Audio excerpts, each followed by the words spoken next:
I'm Tom Adler, and I'm at the Art Museum of Greater Lafayette with Arne Kvaalen, who has several of his works in our permanent collection. And we're going to talk about those and a little bit about his other works as well. Happy to have you with me, Arne. Thank you. First of all, could you tell us a little bit about your background, maybe the kinds of things that affected your becoming an artist, choosing to become an artist? Well, I wanted to become a naturalist, and I started drawing birds and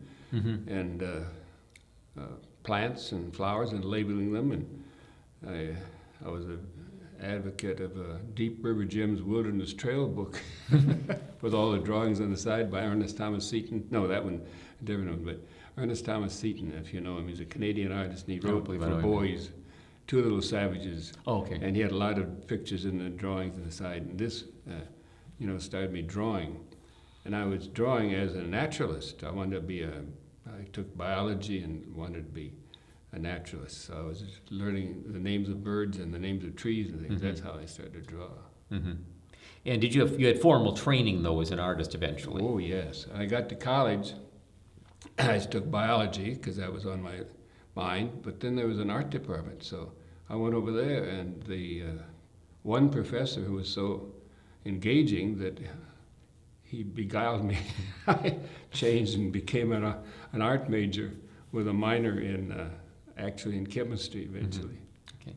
Now, in our permanent collection, we have three of your fairly recent pastels. We have Winter Silence, McKinley Place, and a Lily Pond with Curly Dock.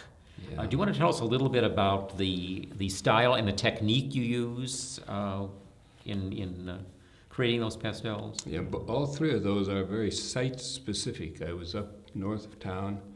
The Winter Silence comes from what is now Prophetstown. Okay. Before they made it into a Prophetstown, highways and all. It was Mm-hmm. a nice little side road that did what it does in that painting.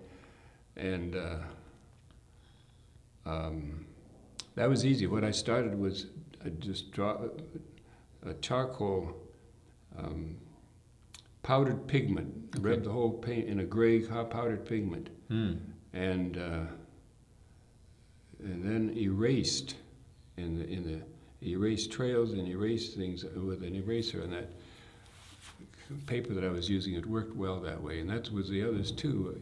They start by putting a ground down of one color, and then drawing into it and erasing, and that seemed to work. And then applying the pastel colors after that? Yeah, well, they sort of go with it, yes.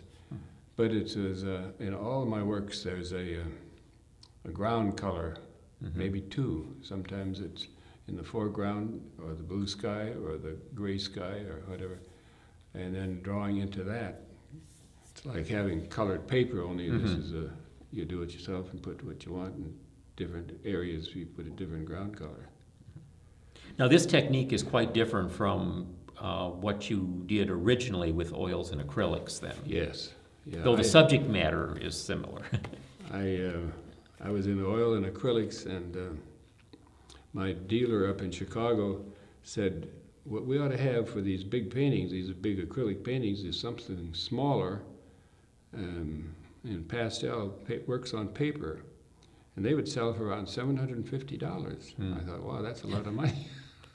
So I thought, okay, I'll give it a try. And I had no experience in pastels or powdered pigment, but I taught myself whatever I knew.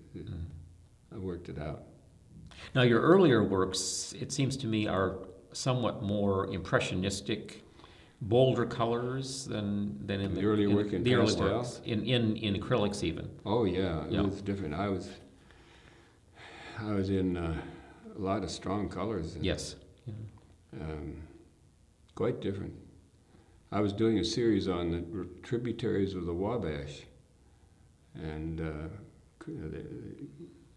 gallery in Chicago sold a couple of those up there. But then she wanted some things to support them, smaller things, she said. Mm-hmm. So I got into my paper roll was 80 inches long, so when I rolled that out on my big table downtown in the studio, cut it in half, that's 40. So I'd take 40 inches by 26 or whatever So that became the size. No, I had one of your earlier acrylics in my office, in one of my offices at Purdue, in those bold, the sort of blues and oranges and the gold of the wheat fields. Paint, and so pretty much flat. Yeah. Yeah, I had my first show at Purdue was in 1969, and Kurt Stocking, who was then a painter in our department, he looked at the show and he said, "Wallpaper," because it was flat. And there was a time, when you didn't want to violate the picture plane. That was part of the history of art, and way back in the late 19th century. And I finally decided I'll violate the picture plane by giving the impression of deep space. But Yes. before, there was a time when I wasn't violating the picture plane. It was flat. Yeah.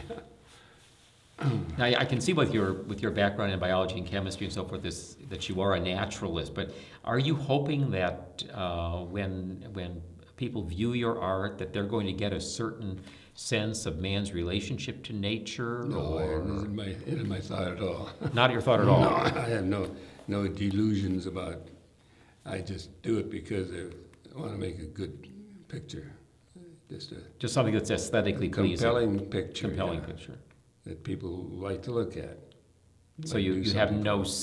no certain notion of content that you want to No, convey. like the two of them there, the snowy, what is it called? Winter Silence. Winter Silence. That evokes what it says.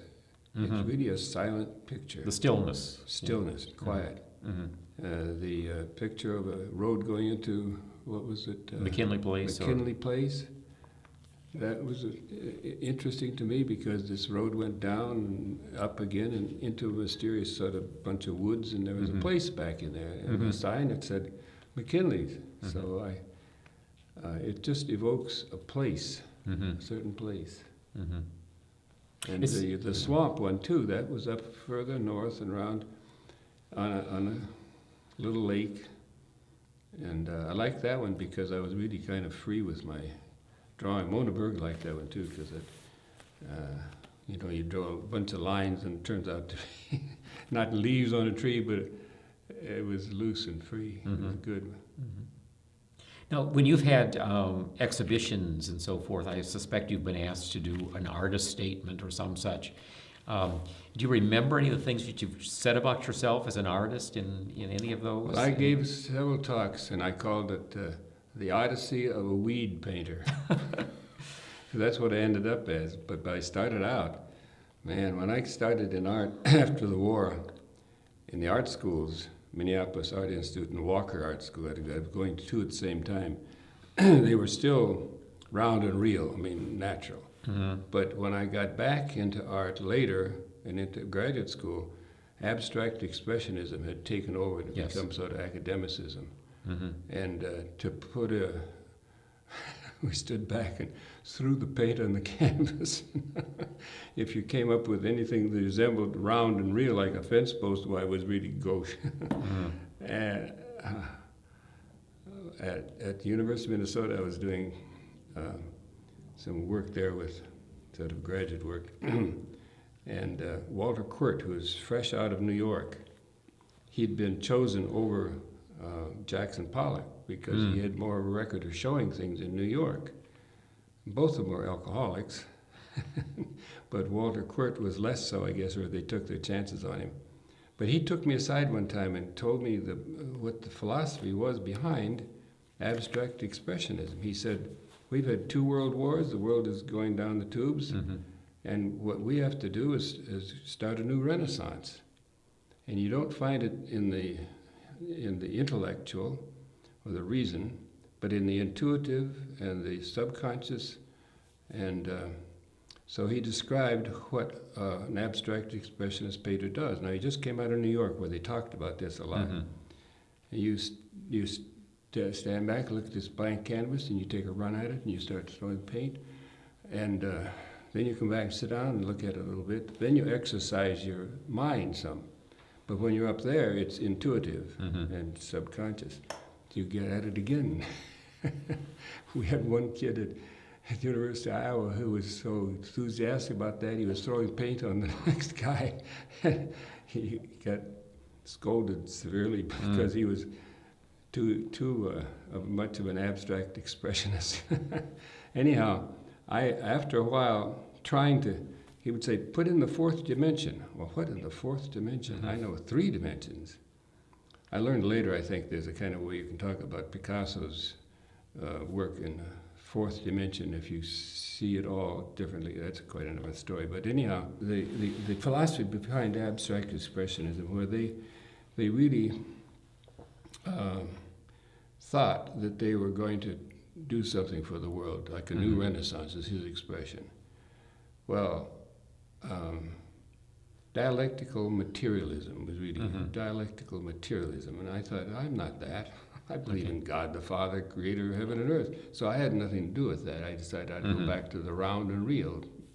So I deliberately made a break there in the 60s or 70s, 60s. Okay. And I quit trying to bring on a new renaissance for the world. I didn't have any illusions about what a painter can do. Well, thanks very much for talking with us, Arne, and helping us document our permanent collection. Okay, thank you.